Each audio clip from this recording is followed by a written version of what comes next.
नमस्कार दोस्तों, स्वागत है आप सभी का JP talks the music media में। हाजिर हूँ आप सभी के बीच एक नई वीडियो के साथ। आज हमारे साथ में हिंदुस्तान के प्रसिद्ध भजन गायक भैया शीतल पांडे। जय श्री श्याम भैया, कैसे हैं आप? जय श्री श्याम, बहुत अच्छा हूँ। और आपके चैनल पर देखने वाले सभी लोगों को, सभी आपके व्यूअर्स को मेरी तरफ से जय श्री श्याम और खूब बढ़िया आनंद है। तो दोस्तों, वीडियो के साथ में लास्ट तक बने रहना। आज बात करेंगे भैया शीतल पांडे जी से, उनके जीवन में आए उतार चढ़ावों के बारे में और किस प्रकार से इस तरह का मुकाम हासिल किया। श्याम जगत में पूरे हिंदुस्तान में जाने जाते हैं भैया। तो भैया अपनी म्यूज़िक जर्नी के बारे में थोड़ा सा हमारे व्यूअर्स को बताइए, कितने सालों से गा रहे हैं और कहाँ से सीखा? देखिए, सबसे पहले तो आप सबके जितने भी व्यूअर्स हैं, मैंने कहाँ से सीखा। मैंने गंधर्व यूनिवर्सिटी से कुछ समय शिक्षा प्राप्त करी और म्यूज़िक की जर्नी, यात्रा जो मेरी शुरू हुई, वो यात्रा मेरी शुरू हुई स्कूल टाइम से, स्कूलिंग से। मैं स्कूल में गाया करता था, एनुअल फंक्शंस में गाया करता था, तो मैं फेवरेट था सबका। तो तब से वो कब मेरा शौक़, कब मेरे जीवन यापन करने का साधन बन गया, मुझे पता ही नहीं चला। तो स्कूल से ही गा रहे हैं, तो अब ये तो बता नहीं सकता कब शुरू हुई। और उसके बाद मंदिर में गाना, फिर छोटे छोटे कीर्तन वगैरह में? छोटे छोटे कीर्तन, जैसे मोहल्लों में कीर्तन होते थे अपने हमारे यहाँ। मुझे आज भी याद है, जन्माष्टमी का एक त्यौहार होता था, हमारी गली में सब लोग सेलिब्रेट करते थे। तो उसमें पहली बार मैंने भजन गाया था, यशोमती मैया से बोले लाला राधा क्यों गोरी मैं क्यों काला। फिर सिलसिला चलता रहा और आगे बढ़ते रहे। भैया श्याम जगत में आप सबसे ज़्यादा जाने जाते हैं और ऐसा कोई प्रोग्राम नहीं होता कि जहाँ पर आपके भजन ना गाए जाएं। कई सारे भजन होते हैं, लेकिन एक भजन होता है जो सभी कीर्तनों में गाया जाता है और आज भी हमेशा सभी की ज़ुबान पर रहता है, चाहे हम खाटू जा रहे हो, चाहे आ रहे हो, चाहे किसी कीर्तन में बैठे हो। ऐसा कोई भजन? देखिए, मैं श्याम जगत में सबसे ज़्यादा नहीं जाना चाहता। पहले तो शब्दों को हम अपने ठीक करें। हम सबसे ज़्यादा नहीं जाने जाते। बहुत सारे हमसे बड़े सीनियर बहुत हैं जो जो नींव है श्याम जगत की। और कहते हैं जो नींव होती है वो एकदम नीचे छुपी होती है, उसके ऊपर इमारत खड़ी होती है। तो हमारे जो बुज़ुर्ग हैं, जो बड़े, जिन लोगों ने मेहनत करी है, उस नींव पर हम लोग हैं। तो भजन तो बहुत सारे गाए जाते हैं। मैं कहूँ मेरा भजन गाया जाता है तो श्याम बाबा के ही गाए जाते हैं।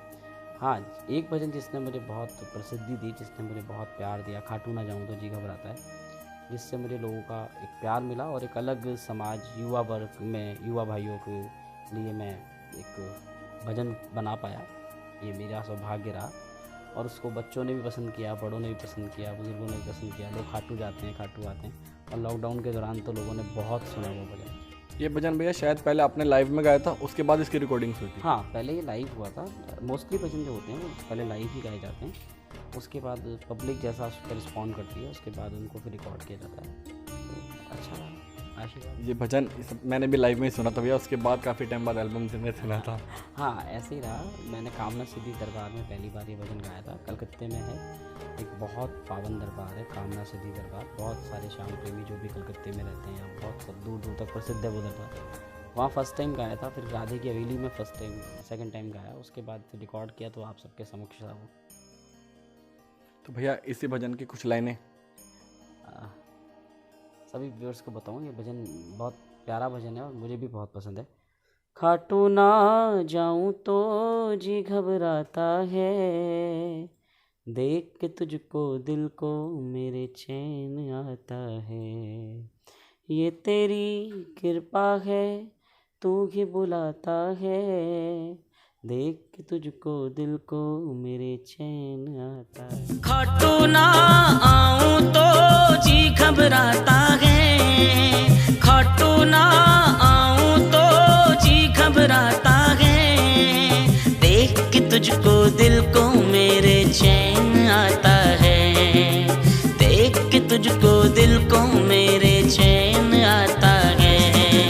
ये तेरी कृपा है, तू ही बुलाता है, ये तेरी कृपा है, तू ही बुलाता है, देख के तुझको दिल को मेरे चैन आता है, देख के तुझको दिल को मेरे चैन आता है। ये सच है। लॉकडाउन में सबने यही महसूस किया कि जो खाटू नहीं जा पाए, उन्हें समझ में आया कि खाटू नहीं जाने से क्या होता है। लॉकडाउन का एक सबसे महत्वपूर्ण प्रश्न है, एक क्वेश्चन लूँगा, उसके बाद इस क्वेश्चन को लिया जाएगा। और जो सबसे ज़्यादा मेरे हिसाब से सिंगर्स के लिए भी बहुत ज़्यादा ज़रूरी है। दोस्तों ऐसे ही भैया के मुंह से 1-2 भजन और आने वाले हैं, तो वीडियो के लास्ट में बने रहना और वीडियो को बिल्कुल भी स्किप मत करना। भैया एक भजन और आया था आपका, सांवरिया तू वादा कर। अच्छा। ये मेरे तो दिमाग में भी बैठा पड़ा और बहुत प्यारा भजन लगा था भैया। लोग तो खैर बादशाह हनी सिंह, मिलन गावा इन सबको बहुत फॉलो करते हैं, इनके सुनते हैं। मेरे को इन सब के भजन पसंद ही नहीं आते। वही इनके गाने अगर किसी और तो इनकी तर्ज पे अगर कोई डिवोशनल सिंगर गा दे तो भाई सब पूरा दिन उसी भजन को सुनता रहता हूँ मैं। भैया इससे पहले इस भजन से, आपके भजन से पहले शायद एक ट्रेंड था कि आज से पहले जो भी भजन रिकॉर्ड होते थे स्टूडियो में भवन लगा होता था और एक सिंगर गा रहा होता था, आगे कुछ भक्त बैठे होते थे। लेकिन उसके बाद और ऐसी रिकॉर्डिंग होती थी। उसके बाद ट्रेंड आया कि गंगा किनारे हरिद्वार में या उत्तराखंड के किसी पहाड़ों में सिंगर है या फिर किसी पार्क में, खेतों में, रेगिस्तान की भूमि पे। लेकिन आपको जो भजन शूट होता स्टूडेंट्स के बीच में जाकर के आपने शूट किया था, आई थिंक गंगोटिया यूनिवर्सिटी कुछ थी शायद। हाँ। और वहाँ पे आप स्टूडेंट के साथ में बैठे हैं, कोई कह रहा है मेरे को पब जाना है, कोई कह रहा है मैं हिल स्टेशन जाऊँगा, लेकिन आपका आंसर उनसे सबसे अलग था। आज एग्जाम खत्म हो रहे हैं, कल फेयरवेल, और उसके बाद मैं पूरी रात डिस्को में जाकर एंजॉय करूँ। मैंने तो सोच रखा है मैं किसी हिल स्टेशन जाऊंगी। शीतल तू कहाँ जा रहा है? हाँ भाई, तू कहाँ जा रहा है?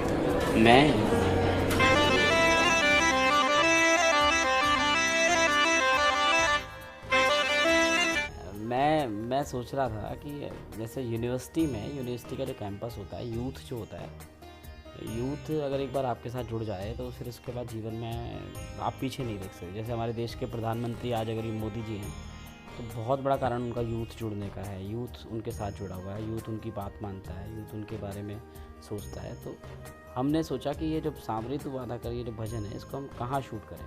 बात जरी फिर मेरे मन में शुरू से था कि ये भजन हम कुछ अलग तरह से शूट करेंगे, अलग तरह से इसकी थीम बनाएंगे।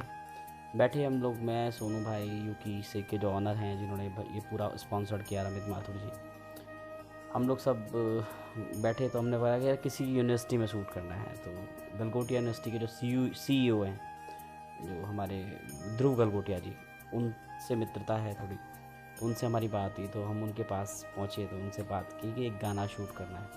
तो उन्होंने कहा कि ठीक है कर लेना, कोई दिक्कत नहीं है। फिर हमने कहा एक भजन शूट करना है। तो बोला कि आर यू मैड, आप यूनिवर्सिटी में भजन शूट करेंगे? तो हमने कहा क्यों, क्या हुआ? तो फिर उसमें बोला गया कि यूनिवर्सिटी के कैंपस में अगर आपके साथ किसी भी स्टूडेंट ने कोई भी बदतमीज़ी करी तो उसका जिम्मेदार कॉलेज प्रशासन नहीं होगा, क्योंकि आप भजन शूट कर रहे हैं और लोग, यूथ भजन को पसंद नहीं करता। मोस्टली तो यूथ होते हैं जो भजन को नहीं पसंद करते, मैं सबकी बात नहीं कर रहा हूँ। तो हम वहाँ पर गए तो वहाँ पे पूरा जो वहाँ का ड्रामेटिक क्लब था, हाँ ड्रामेटिक क्लब जो था गलगोटिया यूनिवर्सिटी का, उसने हमें बहुत सपोर्ट किया। पहले तो शुरुआत में तो हमें बहुत मुश्किल हुई बच्चों को इस बात के लिए कन्विंस करने में कि हम एक भजन शूट कर रहे हैं। लेकिन बाद में मेरे मित्र हैं तो उन्होंने बहुत, उनका नाम तो क्या मैं लूँगा, नाम तो नहीं ले सकता, लेकिन वो मेरे एक मित्र हैं, उन्होंने बहुत कन्विंस किया वहाँ पर स्टूडेंट्स को। और उसके बाद वो स्टूडेंट तैयार हुए। जब पूरी शूट ख़त्म हुआ तो लास्ट का एक वो सीन है जब हम हॉल में बैठकर उसमें गा रहे हैं, तो उसके बाद जितने भी वो बच्चे थे उन सब बच्चों ने कहा कि सर हमको भी खाटू जाना है और हम भी देख के आएंगे। अब इस बार कॉलेज के ट्रिप के बाद हम लोग खाटू जाएंगे। हमने ड्यू टू पीरियड शूटिंग हमने आपके बहुत सारे वीडियोस देखे हैं और हमने खाटू के लिए, हमारे को भी नहीं पता कहाँ पर है, तो हम जाएंगे। तो मैंने कहा बिल्कुल आपका स्वागत है, आप सब खाटू आइए। और बहुत प्यार मिला उन बच्चों का, और पूरी गलगोटिया की जो पूरा प्रशासन था, गलगोटिया यूनिवर्सिटी के जितने भी लोग थे, उन सब ने बहुत हमें सपोर्ट किया, तो उनका भी बहुत बहुत थैंक यू है। तो बस आपके सामने था बाद में। भैया देखने में आता है कि जैसे आपने बताया कि यूथ होते ही जो भजनों में कम रहते हैं, लेकिन जो जिसकी फ़ैन फॉलोइंग में होता है उसको वही नज़र आता है। अगर जो बादशाह के फॉलोवर्स हैं उनको पता है बादशाह का कौन सा गाना आने वाला है, मिलन गावा का कौन सा, मोहित चौहान का, अरिजीत सिंह का। अब मैं डिवोशनल सुनने वाला, मेरे को ये पता है हमसा रयाज जी ने कौन सा गाना गाया था। भैया शीतल पांडे जी यहाँ पर लाइव आ रहे हैं और मेरे को उस प्रोग्राम में पहुँचना है। दिल्ली से चाहे कितनी मर्जी दूर हो, अगर मेरे को जाना है तो मेरे को जाना है। ऐसे इंसिडेंट भैया मेरे साथ हुआ था। मैं कॉलेज में था, एक तरफ मोहित चौहान का उसमें त्यागराज स्टेडियम में प्रोग्राम था, तो पूरे कॉलेज के बच्चे सब पास बांट रहे थे, वहाँ चलना है, वहाँ चलना है, वहाँ चलना है। और मेरे जेब में एक कार्ड था साईं महाकुंभ का, वहाँ पर कैलाश खेर जी आ रहे थे, हमसा रयाज जी, गुरदास मान जी, मास्टर सलीम जा रहे थे। तो सब लोग पहुँचे त्यागराज स्टेडियम मोहित चौहान का प्रोग्राम देने, मेरे कॉलेज के मेरे साथ के फ्रेंड्स, और मैं पहुँचा रजौरी गार्डन साई महाकुंभ में। अब अपना जो इंटरेस्ट है वो सिर्फ भजनों में ही रहता है। सब अपना अपना इंटरेस्ट का ही है। अब मेरा इंटरेस्ट अलग है, आपका अलग है, हमारे और जितने भाई जो आपके कैमरामैन हैं जो आपको शूट कर रहे हैं उनका अलग है। हर आदमी अपने इंटरेस्ट के साथ काम करता है और इसमें कोई बुराई वाली बात नहीं है कि लोग बादशाह को अगर फॉलो करते हैं तो बहुत अच्छी बात है, करना चाहिए। लोग हनी सिंह को फॉलो करते हैं या लोग मिलिंद मेरा भाई है उसको अगर फॉलो करते हैं तो सब अच्छी बात है, मुझे को इसमें कोई समस्या नहीं है। जब ये सांवरे तो वादा आया था तो उस समय मैंने मिलिंद को स्पेशल बोला था कि भाई मेरे वो गाना आ रहा है और तुम्हारे उस गाने पे बनाया है तो आपको कॉपीराइट क्लेम मत डालना। तो मेरा दोस्त है एक पंकज, वो मिलिंद जी के चाचा जी लगते हैं, तो फिर उनसे एक रिक्वेस्ट करी और उसके बाद वो काम हो गया। अपना ही भैया इस हिसाब से उल्टा हिसाब है। पहले मैंने आपका गाना सुना था, फिर मेरे को देखा, मैंने उसके नीचे मिलन गाबा की वीडियो थी, मैंने ये भी मिलता जुलता है, मुझे लगा उन्होंने आपका भजन देखकर कॉपी किया होगा। नहीं, आपकी गलतफहमी है। मिलन जी बहुत अच्छे आर्टिस्ट हैं और उनका बहुत नाम है। और सबसे अच्छी बात मेरे को जो लगी मिलन जी के अंदर, आप उनसे मिलिए कभी भी तो आपको ये फील नहीं होगा कि आप उनसे पहली बार मिल रहे हैं। मैं उनसे जब फर्स्ट टाइम मिला था तो मैं लंदन जा रहा था और वो जकार्ता जा रहे थे और हम लोग एयरपोर्ट पे बैठे थे लाउंज में। उन्होंने मेरे को देखा, मैंने उनको जाके बोला, मैं कहा नमस्कार। तो उन्होंने कहा यार, मैं कहा मेरा नाम शीतल पांडे है, मैंने एक भजन गाया था आपका। तो मैंने कहा अरे यार आप वो सांवरे तो वादा कर वाले हो ना। तो मतलब मुझे इतनी खुशी हुई कि यार चलो जिसका भजन है, जिसके ट्यून पर वो भजन है तो उसको याद है कि यार ये किसी ने मेरे सांवरे तो वादा कर, कह रहे आप यार लंदन जा रहे हो, किस लिए जा रहे हो? मैं कहा मैं एक छोटे से काम से जा रहा हूँ। तो कह रहे यार आप वहाँ से ना अपना भजन गा के भेजना मुझे, तो मैं उसे अपनी स्टोरी में लगाऊंगा। तो ये हमारे लिए खुशी की बात है, जो ओरिजिनल जिसने वो गाया है अगर वो आपको प्रमोट कर रहा है या वो आपसे प्यार कर रहा है तो ये बहुत बड़ी बात है। मिलन भैया को एक दो बार मैंने लाइव भी देखा है, बाकी नेचर भी उनका बहुत बढ़िया है और जब गाते हैं स्टेज पर तो बहुत एनर्जेटिक रहते हैं। और मैंने देखा भैया बिल्कुल सेम रहते हैं आप भी और वो भी। वो सबका अपना अपना फील्ड है, मिलन भाई का अपना फील्ड है, मेरा अपना फील्ड है और सब लोगों का अपना अपना काम है। जब किसी सेलिब्रिटी की एंट्री कॉलेज में होती है तो अलग तरीके से होते हैं, लेकिन मिलन भाई की एंट्री होती थी तो कार के अंदर से निकल के बिल्कुल स्टेज पे खड़े होकर कार से कूदते फांगते हुए स्टेज पे चढ़ते हैं। ओ हमारा भाई बहुत फंकी है और बहुत प्योर हार्टेड है। अभी तो वो बिग बॉस में है और मैं भी चाहूँगा आपके चैनल पे जितने लोग हैं उसको वोट करें भाई को हमारे, और बहुत नाम कमाए भाई हमारा, बस मैं यही चाहता हूँ। भैया बॉलीवुड में ऐसा कोई सिंगर जिसको आप भी बहुत मानते हो, उन खाली टाइम में या कभी भी चलते चलते उनके गीत गुनगुनाते हो तो आपके फेवरेट हो? हाँ, सोनू निगम जी मेरे बहुत फेवरेट हैं, मैं उनको बहुत अच्छा सुनता हूँ। सोनू निगम जी हो गए, जुबिन नौटियाल जी हो गए, अरिजीत सिंह जी हो गए, सुखविंदर सिंह साहब हो गए, क्योंकि वो सब इतने अच्छे सिंगर्स हैं सारे। मतलब बहुत, मैं ये कुछ सिंगर्स हैं जिनको मैं मोस्टली सुनता हूँ। और भैया जितने इंटरव्यूज मैंने किया है सिंगर्स के, सारे ही सोनू निगम जी के बहुत बड़े फ़ैन हैं। हाँ, सोनू निगम जी के फ़ैन होना एक वर्सलाइज सिंगर हैं, आप उनसे कुछ भी गवा लीजिए, जो आप गवाना चाहते हैं। आप सैड गवा लीजिए, आप बहुत जॉली गवा लीजिए, आप हाई रेंज का गवा लीजिए, आप लो रेंज का गवा लीजिए। तो इसलिए मोस्टली लोगों को सोनू निगम जी पसंद आते हैं, उनका नेचर भी बहुत अच्छा है। बिल्कुल। तो वैसे सब जिसका नेचर अच्छा होता है उसको दुनिया वैसे पसंद करते हैं।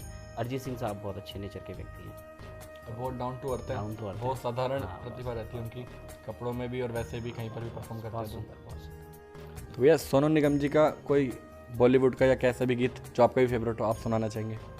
मैं देखो उनकी तरह गा तो पाऊंगा नहीं, तो कोई फ़ायदा नहीं उनकी तरह का गीत उनका सुनाने का। 2 लाइन तो गानी। सोनू निगम जी का तो देखो मैं फ़ैन हूँ, लेकिन जो मैं उन नहीं कर सकता तो उसके लिए मैं क्या कहूँ, कुछ नहीं गा सकता। और सोनू निगम जी का कुछ नहीं गा सकता मैं, क्योंकि देखो वो उनका लेवल अलग है और एक अच्छे आर्टिस्ट का गाना गाना और को ना निभा पाना। माइक में तो हमने बहुत बार गाया, लेकिन ये इंटरव्यू चल रहा है तो यहाँ पे नहीं गा सकते, गाना चाहिए मुझे लगता है। चलिए भैया अब थोड़ा सा सीरियस क्वेश्चन लेते हैं कि कुछ टाइम में पहले आज की जो ज़रूरत है आपको शायद पता नहीं कैसे अनदेखा हो गया, अंदाज़ा हो गया था कि ऐसी सिचुएशन आने वाली है। आपने किसी इंटरव्यूज़ में बताया था कि सिंगर्स को आप इकट्ठा करना चाहते हैं, कि मतलब मंडल्स वगैरह हो उनके लिए तो सब खड़े होते हैं। अगर कहा जाए गवर्नमेंट जॉब, गवर्नमेंट सर्वेंट हैं या गवर्नमेंट सर्विस जो कर रहे हैं, प्राइवेट जॉब कर रहे हैं जो हैं, इन सब के लिए कोई ना कोई गवर्नमेंट खड़ी होती है। लेकिन अभी जो जैसे लॉकडाउन लगा था तो कितने ही सिंगर्स से, इंस्ट्रूमेंटलिस्ट हो गए, डिवोशनल जितने भी कोरस वाले हो गए, भवन वाले हो गए, साउंड वाले हो गए, तो इन सब के पास में कुछ साधन नहीं था। यहाँ तक कि ऐसी नौबत आ गई थी कि म्यूज़िक आर्टिस्ट जो थे अपना पैड प्लेयर फेसबुक पे भेज रहे थे कि भाई किसको परचेज़ करना तो बता देना। कोई अपने ढोलक बेच रहा था, कोई कुछ बेच रहा था। तो ये ऐसे इसमें कुछ काम हुआ? हाँ, हमने एक लॉकडाउन के दौरान एक हम सभी लोगों ने मिलकर श्री श्याम भजन प्रभाग संघ बनाया, और जिस संघ को बनाने का बहुत उद्देश्य एक ही था कि हम लोगों तक पहुंच पाएँ और लोगों की फैमिली तक पहुंच पाएँ।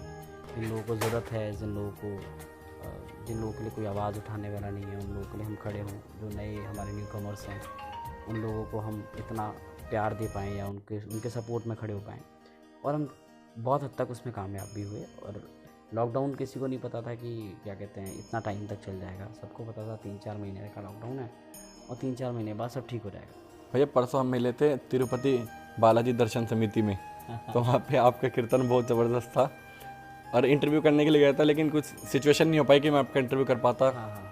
तो आज ही मौका मिला है। तो भैया तिरुपति बालाजी का कुछ भजन। तिरुपति बालाजी के भजन तो देखो सारे गोविंदा गोविंदा गोपाला गोपाला, बस यही भजन है उनका नाम जपते रहो, और नाम ही उनका भजन है। मोस्टली जितने भजन होते हैं सब हम लोग जो गाते हैं वही भजन वहाँ भी गाए जाते हैं, बस थोड़ा सा स्वरूप बदल जाता है। आप तिरुपति बालाजी का प्रॉपर भजन गाएंगे तो मेरे ख्याल से शायद ही कोई ऐसा सिंगर होगा जो गा पाएगा दिल्ली में नहीं, पूरे भजन इंडस्ट्री में। क्यों? क्योंकि उनके भजन गाए जाते हैं तेलुगु भाषा में, साउथ में। हाँ। और तेलुगु हम लोग को आती नहीं है। हम लोग जो यहाँ के लोग हैं, हमें तेलुगु नहीं आती, तो हम लोग तो जोड़ तोड़ करके गाते हैं। मैं इंटरव्यू में बोल रहा हूँ, इसमें कोई मेरे लिए कोई गलत नहीं है, क्योंकि कोई भजन उनके बनते नहीं, और जो उस भाषा में बनते हैं वो हमको समझ में नहीं आते, तो वहाँ के लोग ही गा सकते हैं उनका भजन। तो हम तो बस अपने जो हमारे जो श्याम बाबा के भजन हैं या कन्वर्टेबल हैं, हम उनको कन्वर्ट करके गाते हैं। तो तिरुपति दर्शन बालाजी सेवा समिति जो है वो बहुत, मोहन भाई और उनकी जो पूरी टीम है, मतलब बहुत अच्छा काम कर रहे हैं। वो लोगों को भगवान के दर्शन कराने फ्री ऑफ कॉस्ट लेके जाते हैं। दिल्ली में तिरुपति बालाजी के दर्शन करने का मौका मिला परसों।